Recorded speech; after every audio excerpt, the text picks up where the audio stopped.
और बड़ी खबर दिल्ली से आपको बता दें, जहां आम आदमी पार्टी के एमएलए अमानतुल्लाह खान पर एफआईआर के मामले में सरकारी काम में रुकावट डालने का इल्जाम लगा है। मर्डर के मुलजिम को पकड़ने गई थी पुलिस। अमानतुल्लाह पर बदमाशों को भगाने का इल्जाम लगा है। कई सेक्शन में अमानतुल्लाह खान पर केस दर्ज हुआ है।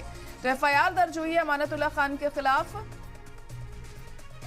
सरकारी काम में रुकावट डालने का इल्जाम अमानतुल्लाह खान पर लगा है। मर्डर के मुलजिम को पकड़ने गई थी पुलिस यहां पर। अमानतुल्लाह पर बदमाश को भगाने का इल्जाम लगा।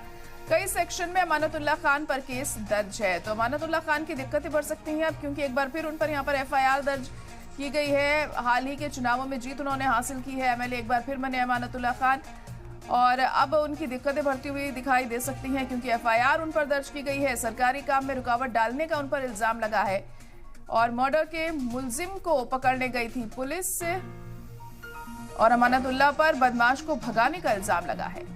कई सेक्शन में अमानतुल्लाह खान पर केस दर्ज हुआ है। ये बताया जा रहा है अमानतुल्लाह खान ने उस मुलजिम को भगा दिया वहां से, जिसको लेकर अब एफआईआर उन पर दर्ज हुई है। सरकारी काम में रुकावट डालने का इल्जाम अमानतुल्लाह खान पर लगा है।